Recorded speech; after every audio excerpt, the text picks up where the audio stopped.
Pessoal, oratória não é um tema que você vê na faculdade geralmente, não é tema de disciplina. Não é algo que você vê no colégio, não é algo que você vê, por exemplo, nem na pós-graduação, no mestrado, tampouco. É uma habilidade que você tem que dar um jeito de pegar pelo caminho. Você tem que ir atrás. Hoje vocês, talvez muitos aqui estejam tendo a oportunidade de ter contato com esse tema diretamente pela primeira vez. Mas eu sempre recomendo a todo mundo que passa por mim nesse tema. Pode até ser a primeira vez, mas que não seja a última. Quando eu estou falando de oratória, eu também sei que eu falo de medo. Uma pesquisa bem rápida aqui. Quem tem medo de falar em público, levanta a mão. Desculpa, eu devia ter feito uma outra pergunta antes, não pesquisa antes, né? Quem tem medo de levantar a mão em pesquisas, levanta a mão. Agora está mais explicado. Depende de como falar em público. Quando você ainda diz depende, ainda tá bom. Quem fica nervoso em falar em público. O ruim é quando você só escuta, né? Tem que fazer uma apresentação. Tipo, no meu trabalho, meu Deus do céu. A gente domina, fica mais fácil. Uma apresentação aqui na frente de. Meu Deus, eu passei mal. Domina o assunto e vai, fica mais fácil. Você acha que quando você domina o assunto fica mais fácil falar aqui na frente? Com certeza. Pra mim, certo. Mas mesmo assim, tem pessoas que têm mais dificuldade. Tem pessoas que têm dificuldade, mesmo que eu domine o assunto. Dominar o assunto é essencial para qualquer coisa. Tá? Mas tem uma coisa que eu pretendo provar para vocês hoje. Eu vou provar para vocês hoje. Que falar bem em público não depende de assunto. Não depende do conteúdo. Não é o que. Na verdade, oratória se trata do como. Tanto que nós temos essas duas palavrinhas, esses dois conceitos aqui. Já ouviram falar desses dois? Oratória e retórica. Dois conceitos que não são similares, não são sinônimos, ao contrário do que muita gente acha. É como se fosse inovação e criatividade. O pessoal junta, bota tudo dentro do mesmo saco, né? Diz que é a mesma coisa. Não é.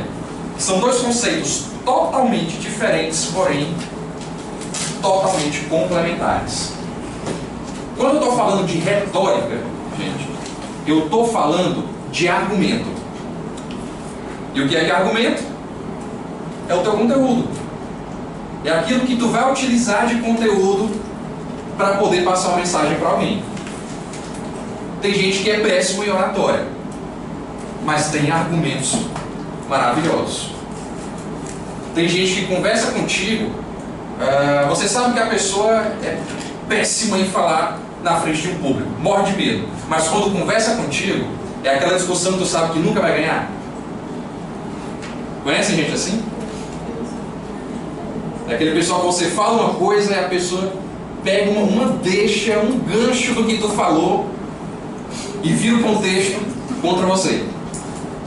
Ou seja, são pessoas que estão muito ligadas, muito antenadas no conteúdo em si. E isso é você tratar da retórica. É o conteúdo, é o que você vai falar. Já a oratória é a beleza do discurso. Ou seja, é o como você vai falar. Eu posso não ter os melhores argumentos do mundo, mas às vezes a forma como eu falo, o que quer que seja, é muito bom. Tem gente que consegue falar besteira durante muito tempo e você ainda fica com a atenção presa ali na pessoa. Você gosta, de alguma forma você se sente bem de aquela pessoa falando ali para você. Se eu for buscar um pouquinho da retórica na nossa história, retórica está mais ligada a ambientes democráticos. Tanto que, quando se fala em retórica, lembra-se muito do período antigo na Grécia, período onde pessoas que falavam muito bem e dominavam o assunto, tinham bons argumentos, ou seja, tinham boa retórica, eram pessoas de grande status. E por que ambientes democráticos? Lembrando que a Grécia, né, também é considerada o berço da democracia. Porque se eu estou falando de argumentos, eu estou falando de diálogo. Se eu for conversar com vocês, uma conversa baseada na retórica, a gente vai ter uma conversa de alto nível, baseada somente no conteúdo. Porém, se eu não tenho um conteúdo muito bom, eu vou tentar chamar atenção para outros aspectos, que é a oratória. Que é a política de hoje. Que é a política de hoje. Então, a oratória, ela já está mais ligada a ambientes de autoritarismo. Por quê? Se eu não tenho um bom argumento para poder dialogar, eu vou tentar compensar de outra forma. Vocês lembram de um cara legal, super popular, chamado Adolf Hitler?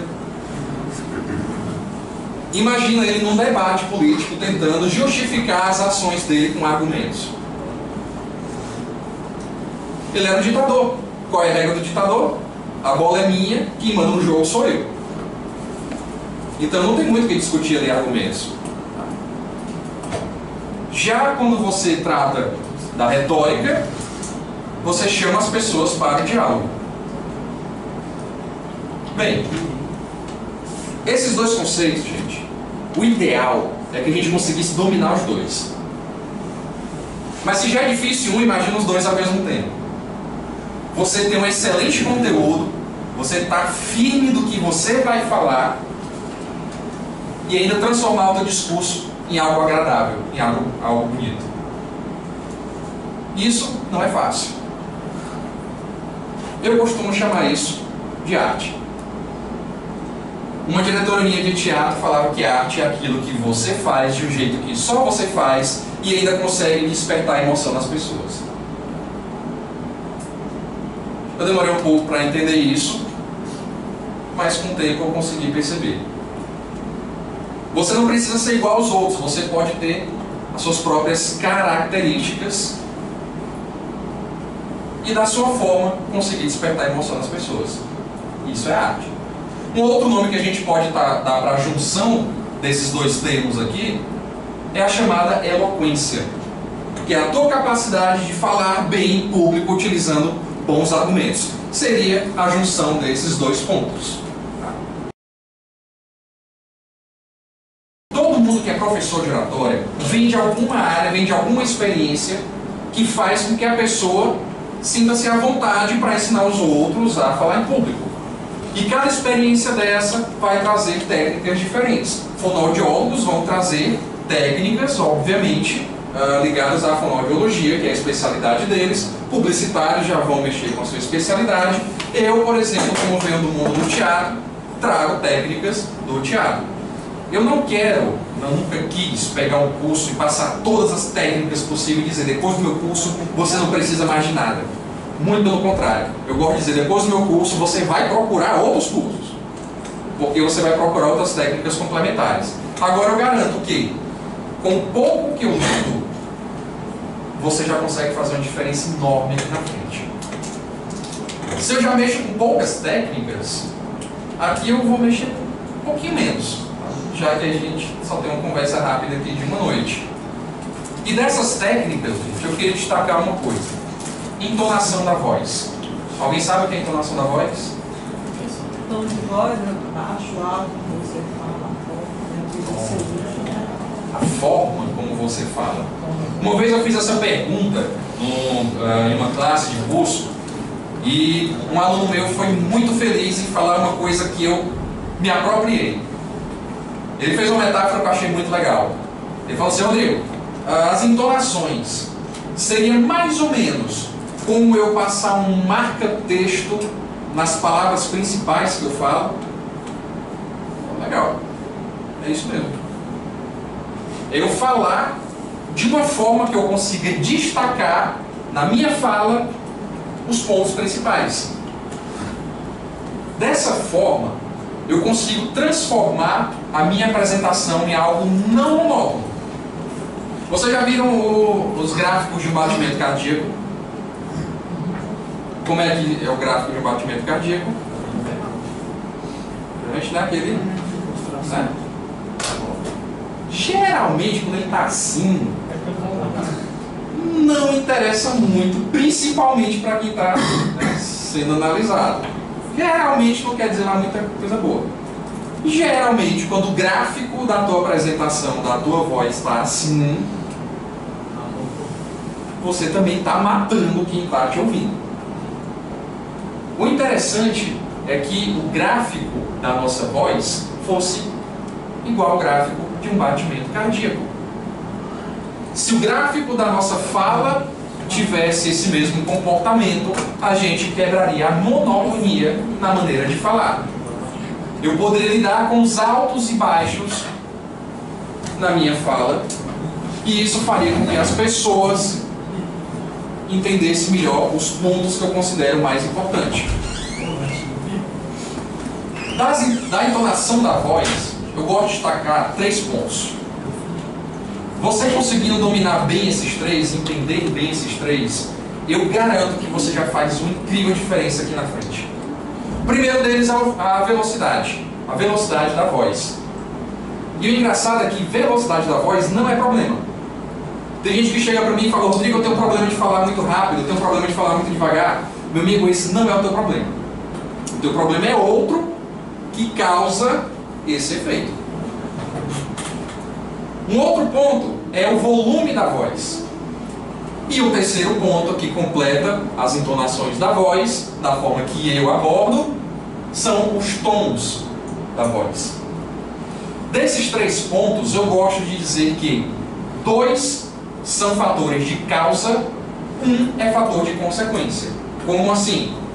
Velocidade da voz é fator de consequência. Você não trabalha a velocidade da voz, você trabalha outra coisa que vai mexer na velocidade da tua fala.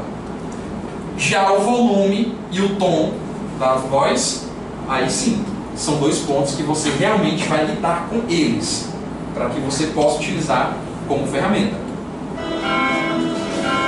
Você conhecer as suas técnicas como ferramenta te permite brincar de toda maneira. Começa a propaganda faz. Quando a câmera se aproxima calmamente, eu falo pausado, para que você, eleitor de classe baixa, entenda. No momento em que a câmera fecha em close, eu preparo uma frase de efeito para finalizar o discurso. Frase de efeito. Vote candidato! Vote número do candidato! Eu sou um apresentador jovem e estou aqui para dar a sensação de que o candidato tem ideias novas e oxigenadas. Eu tenho brilho nos olhos, hormônios à flor da pele e falo com muita confiança. E agora eu vou falar coisas boas sobre o candidato e vou apresentar também a sua plataforma, que deve parecer, claro, inovadora. Aqui eu afirmo que o candidato vai fazer melhorias para a saúde, apresentando gráficos estatísticos simples. Agora eu falo com uma cara empurrada dos problemas da gestão atual. E de repente eu sorrio, lembrando que o candidato vai melhorar a situação aumentando o número de empregos. Fotos em preto e branco da época da ditadura. O candidato em montagens de protesto e sendo perseguido pelo sistema. Eu sou um político bem sucedido do mesmo partido. Estou aqui convidado para dar uma mensagem de apoio genérica ao nosso candidato, que eu não sei nem o número, nem o nome. Agora é a hora do jingle. Pessoas felizes se dando as mãos. Agora é a hora que eu finjo pra apoiar, não ganhei um tostão. Jovens sorrindo, cantando e fazendo sinais com as mãos. Belas imagens de uma cidade antes do refrão. Candidato, número do candidato. Gráfico mostra o crescimento da aprovação do candidato. Número do candidato. Recortes de jornal destacam manchetes de apoio e a locução afirma que a campanha está na boca do povo. Elogio, só elogio. Resposta pronta e combinada antes de começar a gravar. Elogio, verdade. Elogio. Confio muito nele. Popular bonito, mas completamente estúpido, dando apoio ao candidato. Apoio ao candidato. Muito apoio. Para finalizar, Eu digo que acredito no candidato e completo com algo emocional e redundante, como a cidade é linda e pode ficar ainda mais linda.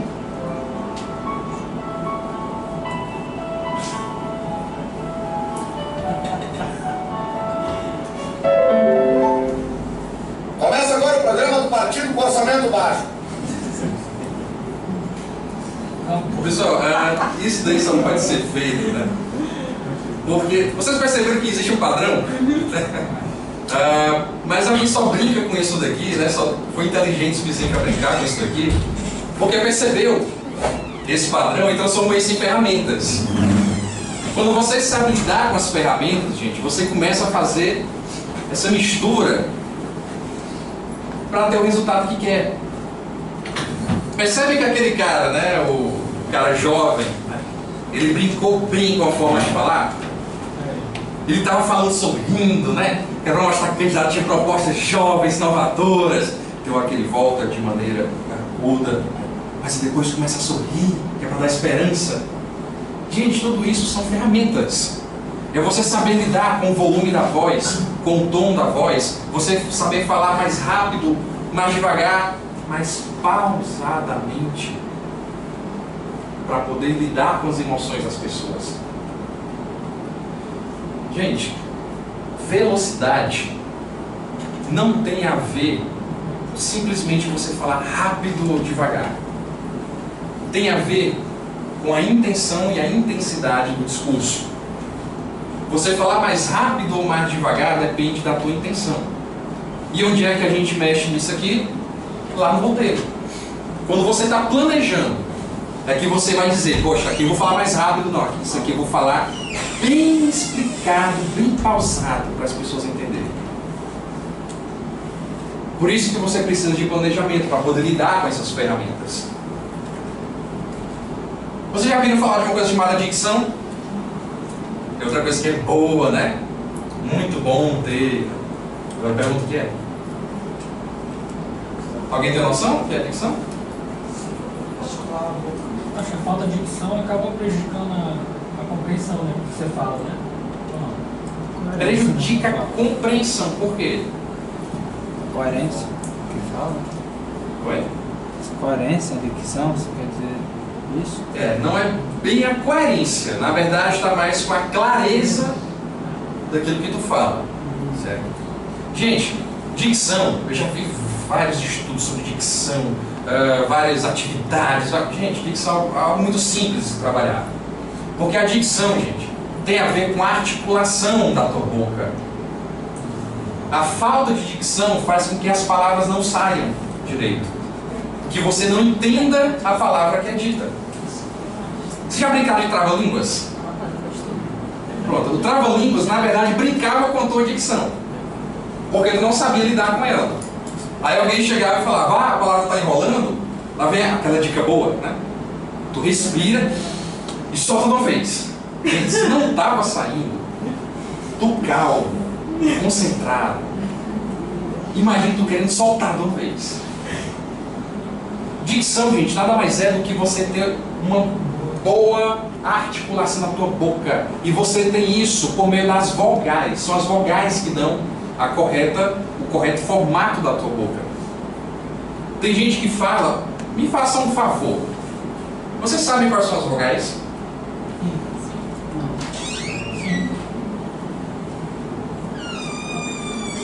Gente, sério, são as vogais. A, E, I, O. Pronto, agora. Enfim, rapaz. É aquele nerd da turma, né? De estágio de turma. Gente, me faça um favor. Eu vou contar até 3, eu quero que vocês digam as vogais. Certo? Vamos lá. 1, 2, 3. A, E, I, O, U. Pronto. O problema não é o conteúdo, é a forma. Tem gente que fala. Você já viu a máscara do Homem de Ferro? Que tem aquela boca que nem se mexe? Pronto. Geralmente as pessoas falam as vogais no mesmo formato na boca. Só faz abrir um pouquinho a boca e de repente sai o som do além. Né? Porque você não vê a boca se mexendo. Cada vogal, gente, tem um formato na boca. E é esse formato que vai fazer com que as palavras saiam. Se você chega numa palavra e sabe que ela vai enrolar, ou pior, já enrolou, você não tem que falar mais rápido, você tem que falar mais pausado e com uma dicção, uma articulação melhor. Alguém aqui conseguiria falar esse trava-línguas aqui?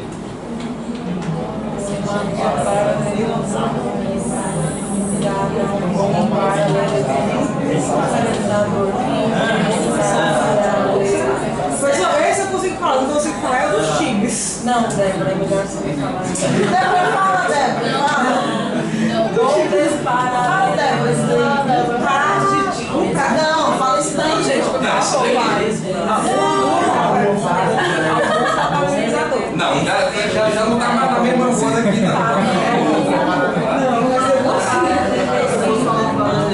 Alguém quer testar? Alguém quer tentar?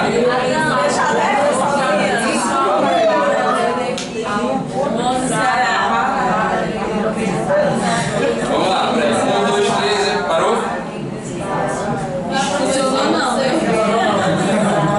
Gente, eu acho legal, sabe, quando tem esse mesmo domínio do Jô Soares, né? Eles fazem uma assim, não para.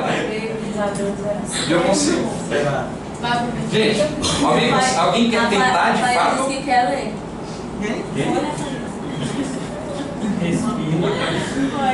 Vai, professor, você. A Débora. Você quer?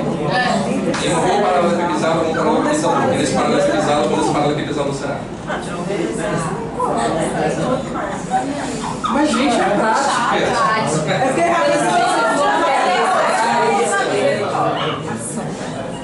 Agora, quando você não está conseguindo falar uma palavra, o segredo não é você falar desesperadamente. Você querer falar de uma vez. A articulação trabalha a forma como essa palavra vai sair da tua boca.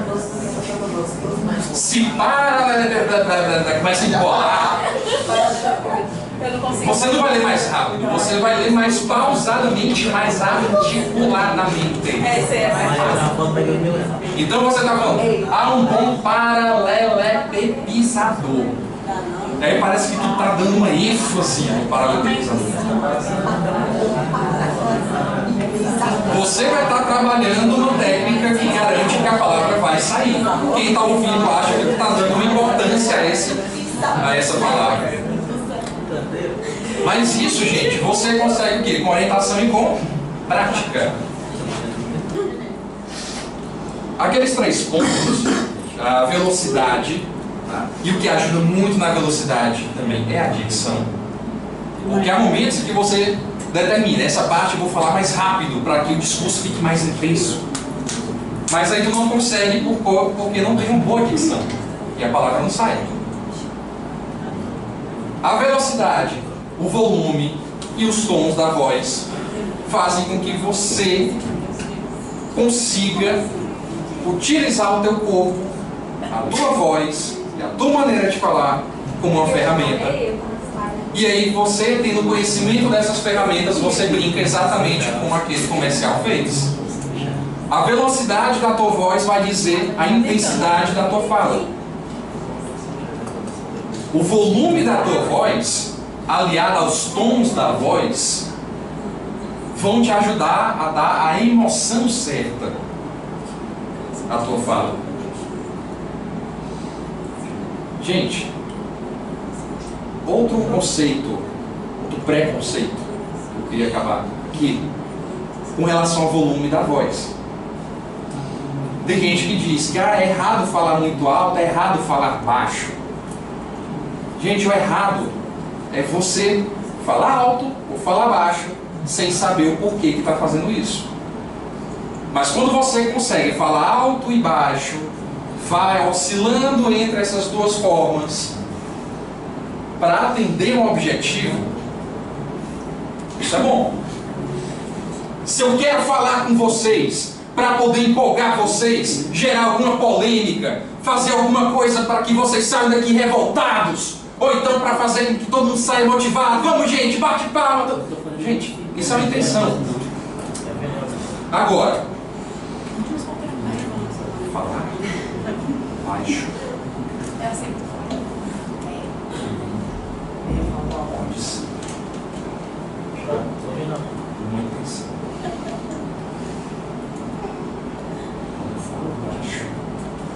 Ele não escuta nada. Eu sei por que fazer isso. Posso tirar? Não existe uma certa expectativa. Se começo a falar cada vez mais baixo com vocês, mas eu continuo a trabalhar a minha dicção. Vocês me tornam.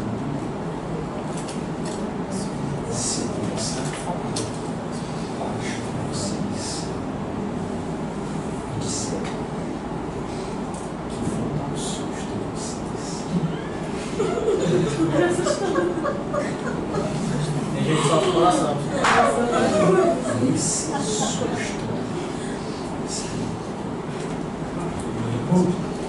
que estou gerando um clima de expectativa. Coração. Isso que o susto faz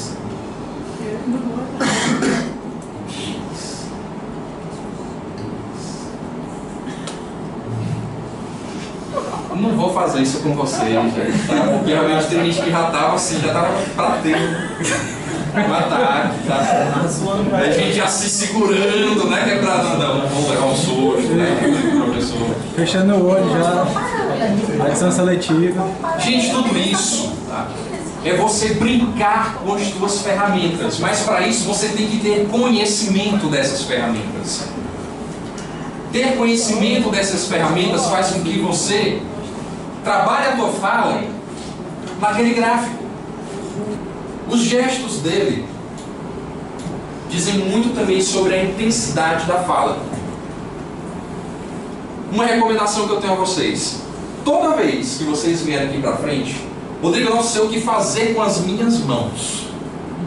Simples. Deixem elas aqui. Não bota no bolso, não bota para trás, não cruza os braços, não segura. Não é que está errado fazer isso. É que se você ainda não sabe exatamente o que fazer com as suas mãos, usa como ponto de partida isso aqui. Não é para agarrar os dedos, tá? Não é para segurar aqui as mãos, tá bom? Não, só deixar descansando aqui, nessa região. Tá bom? Não é para descansar aqui em cima da barriga aqui também, certo? É igual naquela posição de Joaquim Barbosa, né? Lá do Supremo, né? Ficava assim. Não, deixa elas aqui descansando. Por quê? Essa região que vai da cintura ao ombro é a região de gesticulação normal. É o que se espera de gesticulação. Como é que eu estou fazendo agora? Se eu começar a gesticular muito longe do corpo ou acima da região dos ombros, eu já tenho um discurso muito mais intenso. É o chamado tom emocional do discurso. Tem 3 tons, os tons de voz, que é o natural, é aquele comum, é a base. Eu tenho grave e suave, que é quando eu falo mais pausadamente, falo até com a voz um pouco mais grave, falo de maneira mais didática. É quando eu tenho assuntos mais sérios para tratar, que eu quero fazer com que as pessoas reflitam. E eu tenho um tom emocional, que é mais ou menos esse daqui que o Lula está usando. Aquele que ele fala num nível de voz mais alto, ele fala de maneira um pouco mais acelerada e desacelera de uma vez, e os gestos passam muito da linha dos ombros, ou acontecem bem afastados do corpo. Quer ver isso acontecer na prática? Os homens daqui, levanta a mão dos homens daqui, quem é casado, noivo, ou tem um relacionamento já que dura algum tempo. Eu acho que vocês já passaram pela experiência de brigar com a namorada ou a esposa de vocês em público, alguma vez na vida. Brigar não, né? Porque geralmente só quem briga é ela, né? Você fica. Não tem homem só na sala, não. Olha, tá vendo? Eu mal falei, ó, já estão querendo brigar. Porque geralmente, a mulher quando tá com raiva, vira um mestre da oratória. A mulher não errava. A mulher que errava, eu brigava com ele. Oi? Eu pensava que é porque a mulher não errava. Então o homem errava, a mulher brigava com ele. Não. É porque as mulheres têm esse dom natural de assumir, sabe, esse papel, né, do bom orador quando tá com raiva. Percebam, né? Trabalham todos os níveis de voz, né? Começam a falar assim baixinho contigo. Tu tava lá, eu sei disso. Você já vai do menor ao maior. Gesticula que é uma beleza. Você já viu mulher brigando com alguém com as mãos para trás quando fica aqui na frente? Não. Faz mais ou menos como o Lula estava fazendo, né? E aponta e fala coerente com e faz coerente com o que está falando, né? Porque se ela começa a falar pausadamente, eu sei que você fez isso, né? Ou seja, é todo gesto que condiz, tá? Com aquele contexto, com o que ela está dizendo. E a expressão, e o olhar. Cadê que ela vai olhar pro ponto lá para trás, quando está brigando com o cara?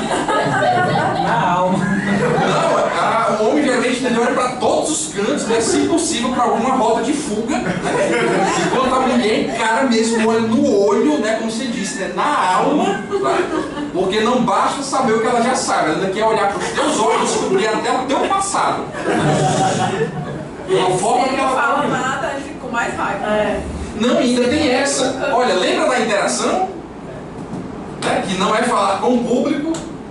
Olha, que não é falar em público, é falar com o público. Tem que buscar o feedback. Né? Homem, não deu feedback para você ver. Entendeu? Porque ela fala, se não fala, tu vai ficar calado.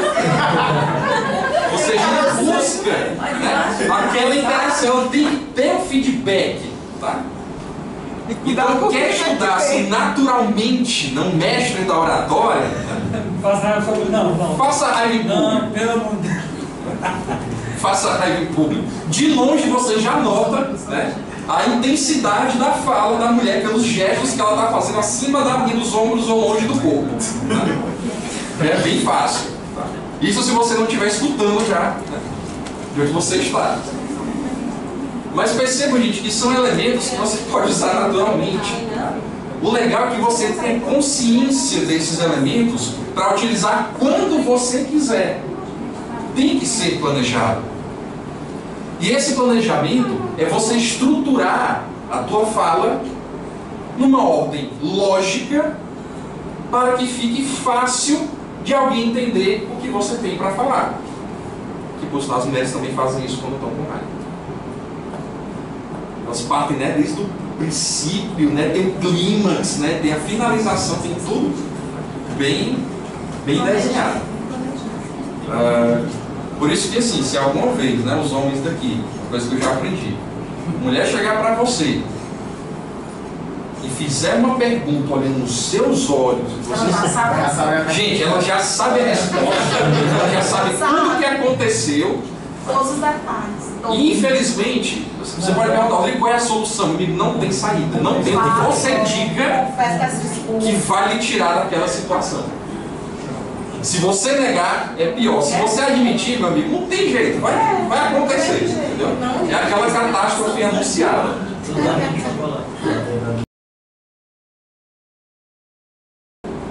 Você estudar o roteiro de uma apresentação é você estruturar a tua fala de maneira lógica e clara para que você busque a objetividade e a assertividade. Lembra que a gente comentou disso ontem? E não ficar enrolando. Você tem uma coisa para falar? Fale. No máximo exemplifique depois, mas de maneira lógica. Tem que estar tudo muito bem interligado. O que acontece muito é quando você está fazendo uma apresentação aqui na frente, é fruto do que você fez quando estava elaborando a apresentação. Aquilo que eu comentei também. Você monta um Frankenstein. Porque você pega um pedaço de uma apresentação de um canto, um pedaço de outro, um pedaço daqui, um pedaço dali, coloca ali, tudo numa sequência que não necessariamente é uma sequência lógica, e quando você está apresentando aqui na frente, parece que tu está pulando capítulos de um livro, porque não necessariamente uma parte tem a ver com a outra. Parece que em determinados momentos tu para de falar sobre um tema e começa outro totalmente diferente, ao contrário de uma história. Se eu perguntar para vocês o que foi que aconteceu, por exemplo, numa aula passada que vocês tiveram, claro, não minha, é capaz de nem todos lembrarem exatamente dos detalhes. Mas se eu perguntar o que foi que aconteceu, por exemplo, na novela, ou então se eu perguntar para vocês o que foi que aconteceu na história da Chapeuzinho Vermelho, dos Três Porquinhos, da Branca de Neve, vocês lembram? Mas engraçado, quando foi que vocês ouviram essas histórias? As antigas. Tem um bom tempo. Inclusive as histórias até já mudaram várias vezes, né? Pois é. Elas vão se aperfeiçoando, né? Vão ganhando tons mais sombrios, mais realistas. Mas olha como vocês conseguem lembrar de uma coisa que vocês escutaram quando vocês eram crianças. E por que eu consigo contar ainda hoje? Porque tinha uma sequência lógica. Eu vi sentido naquilo que estava sendo contado. Eu sentia a emoção do personagem quando estava contando para mim. Isso tudo passa a fazer sentido. E se por acaso eu não lembrar de uma determinada parte da história, eu sei pegar a partir de um ponto e voltar, ou então prosseguir para achar a parte que eu não lembro. Porque ela tem uma sequência lógica. O que foi que aconteceu com a casa dos porquinhos? Só partes. Se acabou. Foi? Por que elas foram destruídas? Não eram bem embasadas, bem construídas. Pronto, porque elas não foram bem construídas. Tá? Mas o que foi que fez a casa, né, sair voando? A sopa, mudou. Foi o lobo. Olha, gente, eu estou fazendo aqui uma sabatina aqui com vocês estão sabendo responder. Imagina se isso fala esse ponto, né? Pois é, né? Muito menos eu ganhei ponto, né? Aí Vendo, gente, porque até hoje faz sentido as coisas que aconteceram e na ordem que foram contadas. Pessoal, Isso. assim, eu lembro mais assim, porque vários livros, né? Nem pela TV mesmo, pela história da TV, Sim. por livros mesmo que a gente lia na escola, né? E aí ficou maravilhoso. E uma coisa mais importante do que o As livro primeiras leituras também. não é nem a leitura. Repetição. Sabe o que foi que fez ficar realmente na cabeça de vocês? Foi alguém ter contado.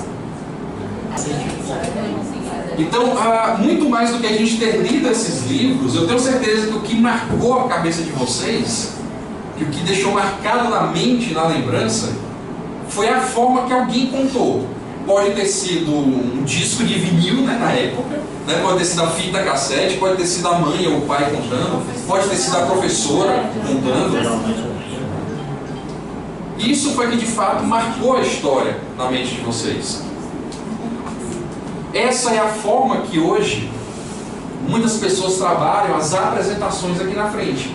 Ao invés de simplesmente jogar informações que muito possivelmente alguns minutos depois ninguém vai lembrar, vale muito mais a pena eu organizar numa sequência lógica, como se eu estivesse contando uma história.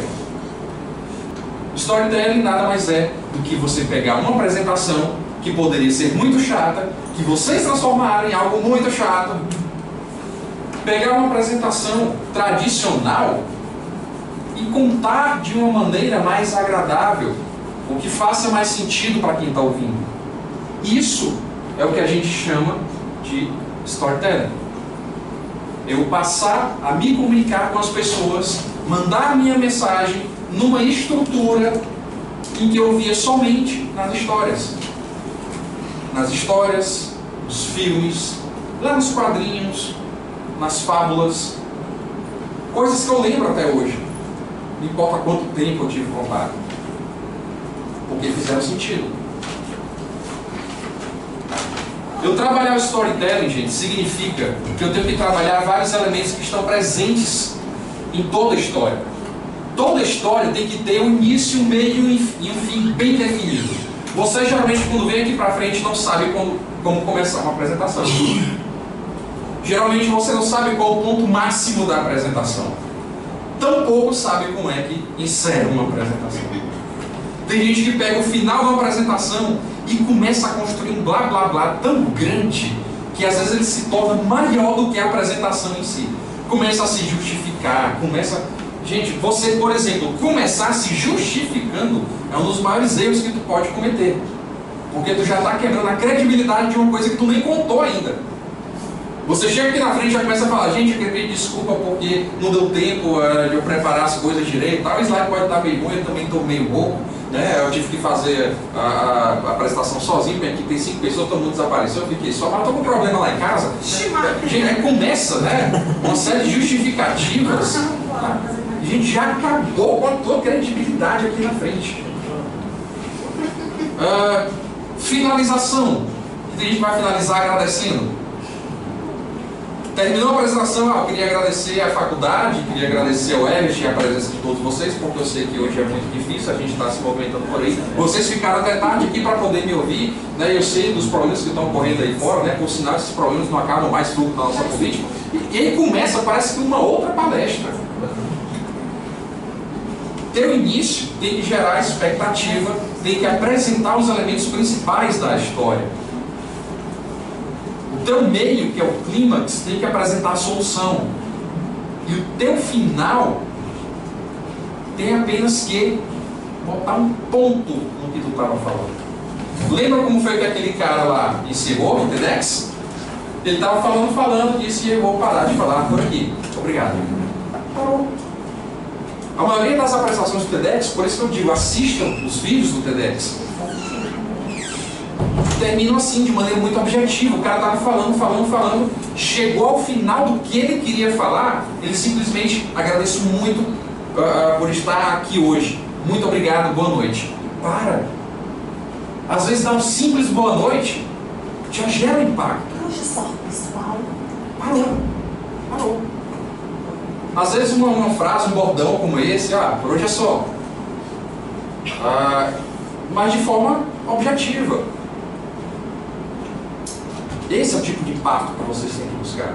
Tem gente que pensa que não é padrão, porque me deram essa dica, eu tenho que no final colocar uma frase de efeito para poder encerrar a minha apresentação. Aí o cara estava falando, por exemplo, de, sei lá, agricultura orgânica, né? Sustentabilidade, no final bota uma frase do Bill Gates. O que é que tem a ver com o que tu estava falando? Não, é porque é uma frase bonita, inspiradora. Gente, não tem que cumprir regra, tem que fazer sentido. É isso que vocês têm que fazer. Mas as pessoas não querem botar uma frase inspiradora, né? Querem botar uma imagem motivadora. Não, gente, encerra, simplesmente. Toda história tem que ter esses 3 pontos muito bem definidos. No início você vai apresentar o que tem de principal na história: os personagens, o cenário, o problema, que é o ponto de partida. No meio você vai apresentar a solução e a execução, ou a explicação daquela solução. No final, o desenrolar daquela solução, as consequências, os benefícios. Simples assim. Toda história tem que ter também cenário. Todo tema que você vai falar, a não ser que eu esteja cometendo algum pecado, mas acho que todo tema que você vai falar tem algum cenário envolvido. Algum cenário físico mesmo, um cenário social, político, econômico, cenário acadêmico, cenário familiar, alguma coisa que justifique o ambiente daquele tema. História também tem que ter sempre personagens. Você pode introduzir um personagem na tua história, um personagem mesmo, físico, ou você pode pegar um elemento da tua história e transformar num personagem. Quem fazia isso de maneira esplendorosa, de maneira genial, era um grande mestre da oratória chamado Steve Jobs. Jobs ele apresentava os produtos da Apple na Macworld e ele sempre utilizava a Apple como se fosse um personagem. Ele fala da Apple como se fosse uma pessoa. Ele atribui características à Apple. É muito comum você ver o Steve Jobs falando: a Apple teve muita sorte, a Apple fez isso e aquilo, como se a Apple fosse uma pessoa. Toda história tem que ter a mensagem. Você tem que saber qual é essa mensagem. Jobs ele dizia muito, está até no livro dele, das apresentações, Faça com Steve Jobs, que se você terminou de elaborar a sua apresentação, fez todos os slides, fez o roteiro, fez tudo, e se você não conseguir resumir toda a sua apresentação numa frase, você mesmo não entendeu ainda qual é a mensagem da tua apresentação. Toda apresentação tem que ter uma essência, tem que ter um objetivo principal. Se você não consegue dizer qual é esse objetivo, você mesmo ainda não entendeu o porquê daquela apresentação. E uma coisa que tem que ter, gente, é problema. Vocês têm que saber identificar o problema daquilo que vocês estão falando. Hoje, problema é o que move a nossa vida. Se eu pudesse responder aquela pergunta filosófica sobre qual o sentido da vida, eu diria que é resolver problema. Quando você não tem problema para resolver, a tua vida fica sem sentido, fica chata pra caramba e você cai num tédio profundo. Você só se levanta da cama todo dia para fazer alguma coisa porque você tem problemas para resolver. E problema que eu digo, gente, não é só desgraça, não. É alguma coisa que precisa de uma solução. É uma dona de casa, por exemplo, que tem que levantar às 5 horas da manhã porque tem que fazer ali a merenda dos filhos, do marido, do pessoal que está saindo. Não é que seja um problema, mas é uma coisa que ela tem que solucionar. Isso é o que move a gente hoje. Você que não está aqui fazendo uma apresentação, você tem que apresentar a solução para algum problema. Isso é o que atrai as pessoas. É você dizer o problema e a solução. Esse jogo, se você conseguir fazer, você vai conseguir gerar a expectativa. É muito comum as pessoas fazerem o contrário. As pessoas dizem a solução e depois empurram o problema. As pessoas, por exemplo, apresentam um produto para depois dizer quais são os benefícios. Isso não funciona muito. Aula de vendas para vocês instantânea. Querem aprender a vender uma coisa assim em poucos minutos? Aprendam o seguinte. Aprendam a definir o que é atributo, o que é característica e o que é benefício de algum produto. Quando eu falo produto, pode ser produto físico, pode ser serviço, pode ser o que for. Um exemplo. Você chega numa loja porque você está com um telefone quebrado e você tem que ligar para as pessoas. Tem que ter bons aplicativos. Enfim, tem que ter uma boa máquina ali na tua mão.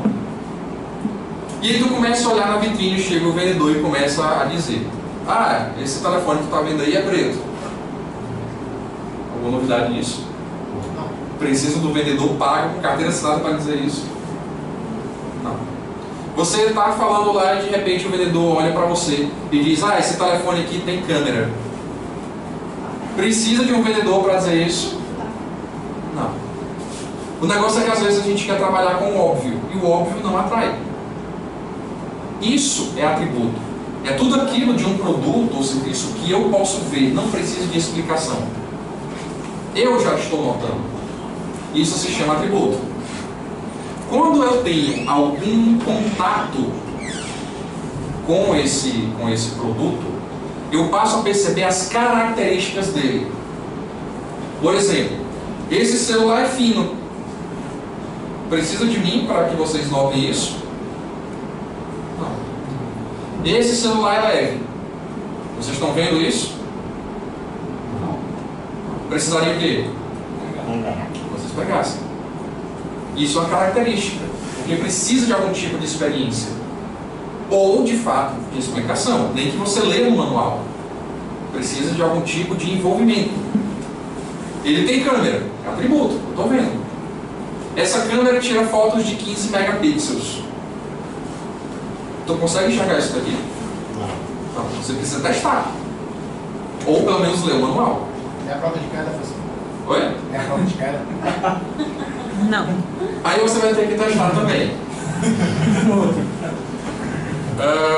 Só compre antes de testar. Mas aí eu posso buscar aquilo que realmente interessa a você. Eu dizer que esse telefone tem câmera é atributo, não precisa de mim, para você saber. Eu dizer que ele tira foto de 15 megapixels, aí já precisa até de uma experiência. Agora, eu chegar para você dizer que esse telefone tem uma das melhores câmeras dentro dos telefones ofertados hoje, tira foto em alta resolução, e se você comprar esse telefone, você não precisa mais nem andar com uma máquina digital do lado. Basta levar o telefone e você vai tirar todas as fotos dos momentos que você precisar.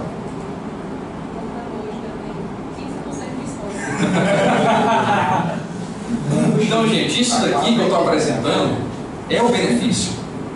Que, por sinal, foi um dos fatores que me fizeram comprar esse celular aqui. Eu comprei esse celular no ano passado, quando eu estava para viajar para Fernando de Noronha. E aí, pense, você para Fernando de Noronha sem tirar foto, meu amigo. E eu estava na dúvida, né? Eu tinha que comprar um celular novo, e aí, pô, vou ter que comprar um celular e uma câmera. E numa conversa com o vendedor, ele pegou e falou: cara, se tu comprar esse celular aqui, dispensa a câmera. Olha a foto desse celular. E aí ele bateu a foto e mostrou, aí ele começou a falar: essa foto aqui, cara, é em alta resolução. Ele filma em HD, cara. Ou seja, tu vai dispensar totalmente a câmera. Começou a me apresentar os benefícios. É o que eu quero. Quando você reconhece os benefícios daquilo que tu está apresentando... Oi? Empurrou o cartão de memória junto. Não, porque ele até é um benefício também. É um celular que, no caso, ele tem 16 GB, mas para o que eu precisava já era bastante. Gente, quando você identifica os benefícios ou então os problemas, isso é muito bom porque é o teu ponto de partida. Você começa a explorar primeiro os benefícios ou então primeiro os problemas para depois apresentar o produto, que é a solução, ou para depois apresentar a solução desse problema aqui. Isso vai gerar expectativa. Steve Jobs fazia muito isso. Ele apresentava os produtos que ele falou primeiro dos benefícios. Depois ele mostrava: está aqui o produto que eu estava falando. Ele fez isso, por exemplo, com o MacBook Air. Vocês conhecem o MacBook Air? Qual é a característica do MacBook Air? Mais do que ultra fino. Ele foi apresentado como o notebook mais fino do mundo. Foi assim que o Steve Jobs apresentou pela primeira vez ao mundo. E ele mostrou problemas antes. Ele mostrou os notebooks. Ele mostrou até o notebook mais fino daquela época. E o notebook mais fino daquela época, né, ele tinha uma parte mais grossa que ia afinando. Aí ele mostrou no gráfico, ele comparou no desenho, antes de mostrar o produto, só falando que a parte mais grossa do nosso notebook é mais fina do que a parte mais fina do notebook considerado mais fino hoje. Ele começou a apresentar tanto problemas como benefícios, e isso foi gerando expectativa. Até que ele apresentou o MacBook Air de uma maneira incrível. Ele não chegou e mostrou: gente, está aqui o MacBook Air. Ele não fez isso. Alguém sabe como foi que ele fez a apresentação? Não. Ele trouxe um envelope. Ele trouxe um envelope. E o pessoal: o que ele vai fazer com esse envelope? Ele abre o envelope e tira do envelope o notebook mais fino do mundo. Isso é para você gerar impacto. Se eu primeiro apresento: gente, esse aqui é um celular tal. Aí depois eu começo a falar do celular, parece só que eu estou tentando te empurrar esse celular e inventando cada vez mais motivos.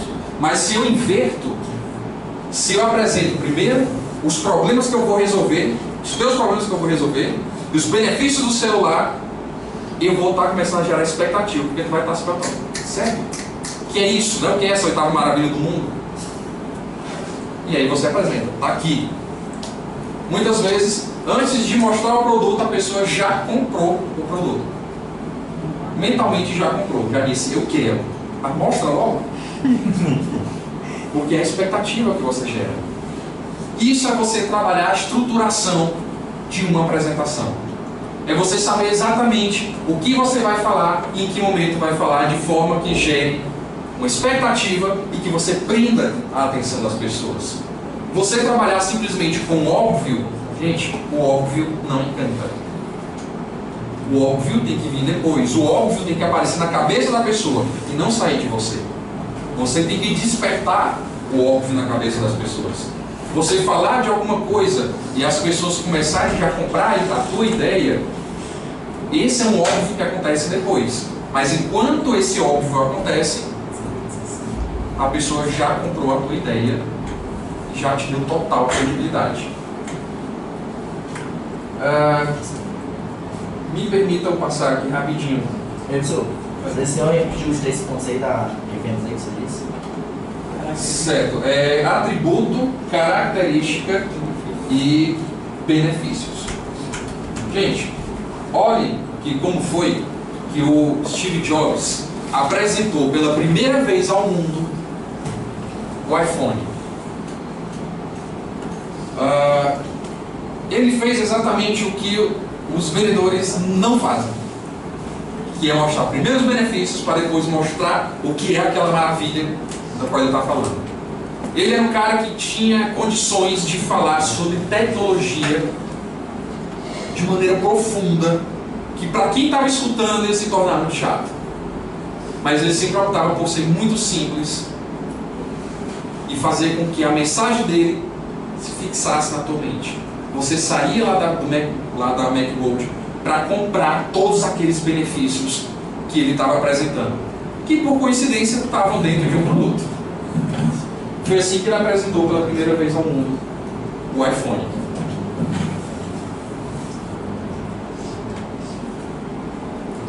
This is a day I've been looking forward to 2.5 years. Percebam também as técnicas de oratória que ele está usando. Ele começa já no clima de expectativa, ele está falando baixo, pausadamente. À medida que for passando o tempo, ele vai mudando esse tom. Ele está falando de cenário. Apple has been, introduziu o personagem. First of all, one's very a Apple. fortunate if you get to work on just one of these in your career.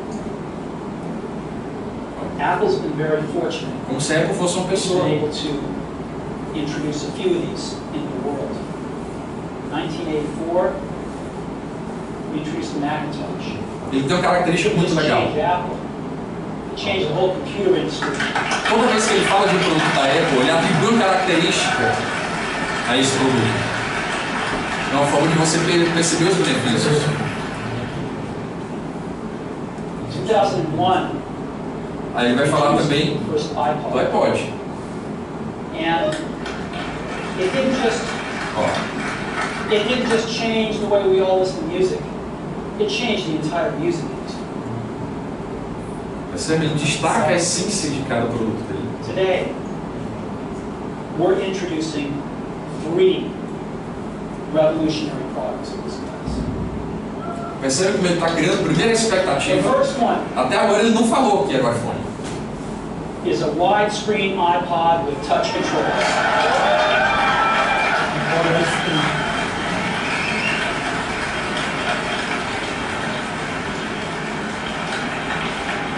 The second is a revolutionary mobile.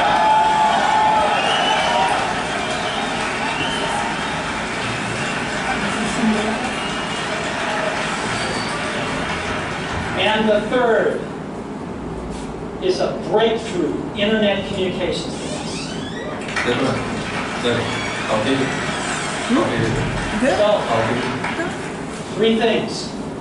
A widescreen iPod with touch controls, a revolutionary mobile phone, and a breakthrough internet communication device. Perceba como ele já mudou o tom dele. An iPod, a phone, and an internet communicator. An iPod, a phone. Are you kidding me? These are not 3 separate devices. This is one device. And we are calling it iPhone.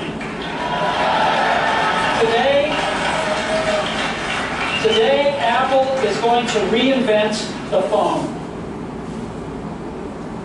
Vocês veem a diferença do que é a apresentação de um gênio? O primeiro criou todas as expectativas fez com que todos desejassem aquilo, para depois dizer: isso que vocês já querem se chama iPhone.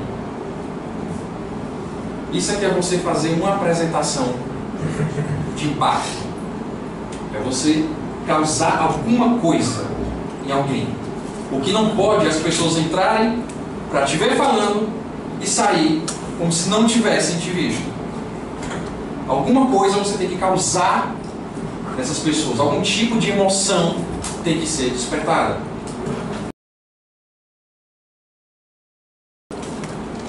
Como eu falei, quando você está atrás de fazer uma apresentação, o primeiro canto para o qual você corre é para a tela do computador.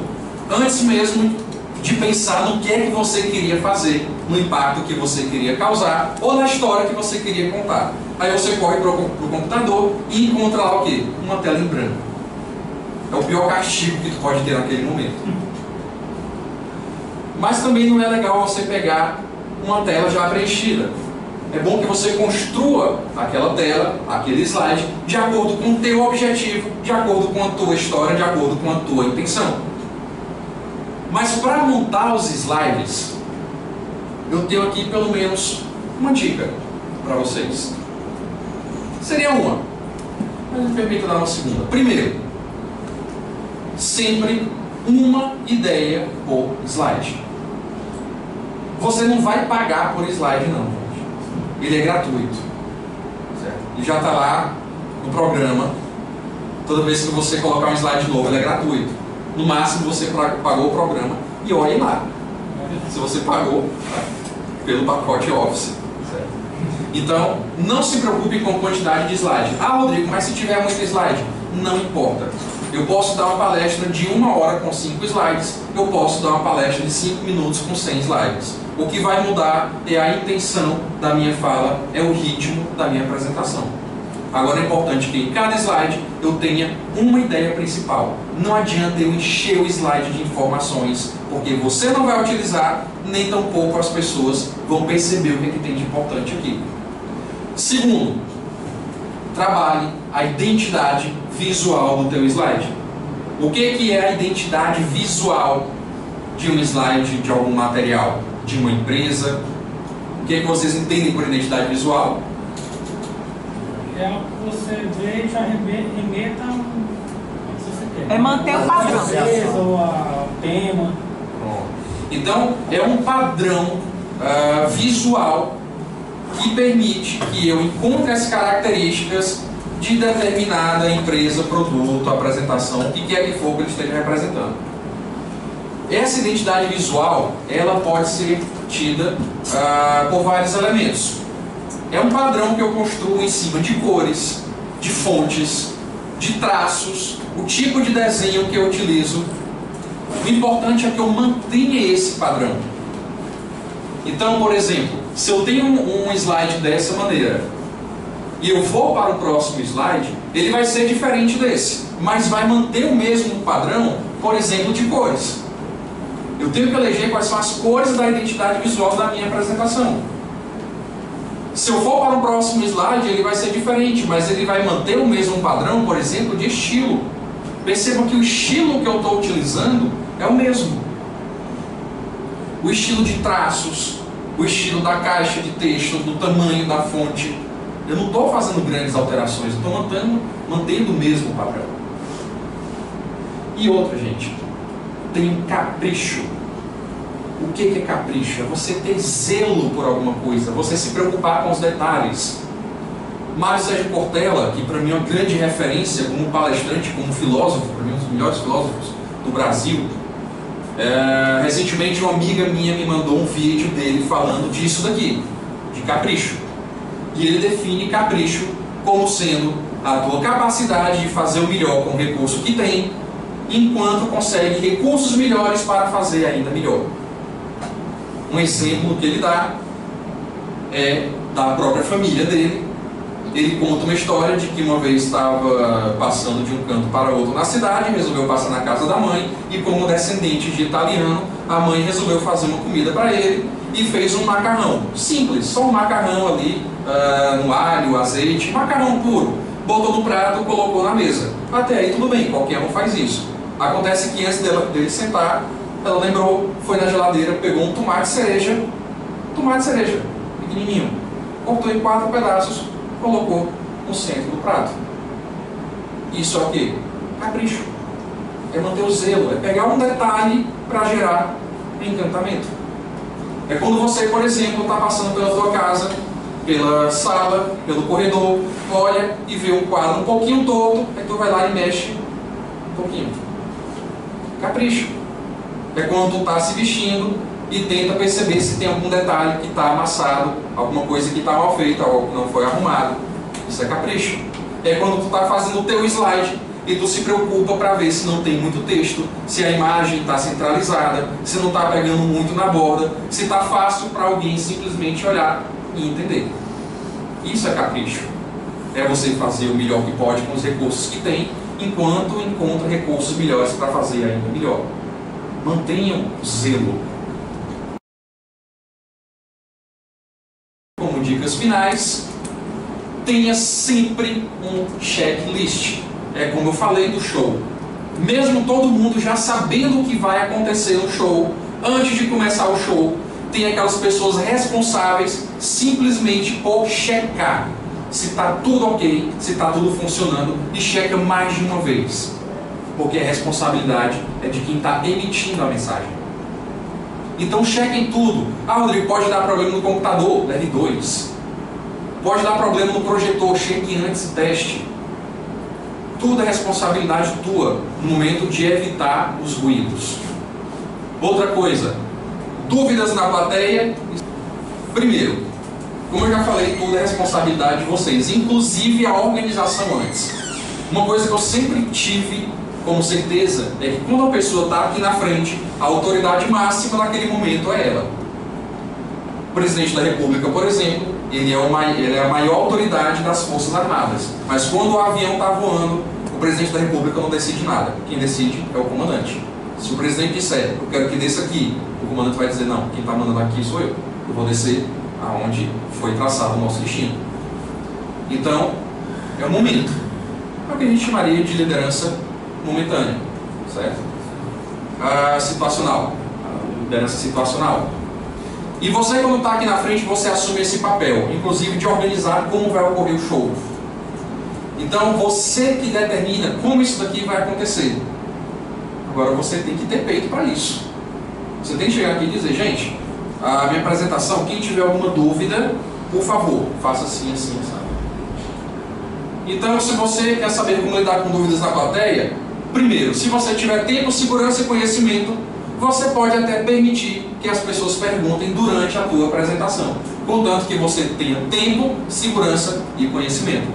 Você esteja dominando os 3, principalmente o tempo. Tem conhecimento, mas o tempo é restrito, você acha que não vai dar tempo, você pode combinar isso também. E dizer, gente, quem tiver alguma dúvida, por favor, deixa para o final. Agora, se você não tem tempo, se você não tem segurança, você não tem conhecimento, que é simplesmente sair dali ileso, você pode combinar com as pessoas, vamos deixar para o final, e acontece que no final você não dá tempo para perguntas. É a estratégia, gente. É a estratégia.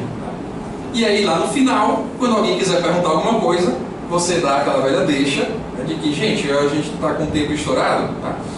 Quem tiver alguma dúvida, pode me procurar lá fora, então manda um e-mail para mim que eu respondo. Provavelmente a pessoa não vai mandar um e-mail, se mandar tu nunca vai responder, mas pelo menos tu sai lá da frente ileso. É tudo uma questão de estratégia, gente, planejamento, é você saber o que quer antes que as coisas aconteçam. Você não pode ser pego de surpresa. Juntem tudo isso, transformem em ferramentas e utilizem de maneira consciente. Quando você consegue dominar tudo isso, você entende que pode utilizar tudo isso, mesclando de acordo com a tua intenção, mas sabendo qual é a tua intenção, você consegue fazer grandes apresentações e causar grande impacto. Levem essa mensagem para casa. Aprendam as ferramentas e utilizem. Mas antes de mais nada, saibam qual é o impacto que vocês querem causar. Saibam qual é a demanda do teu corpo.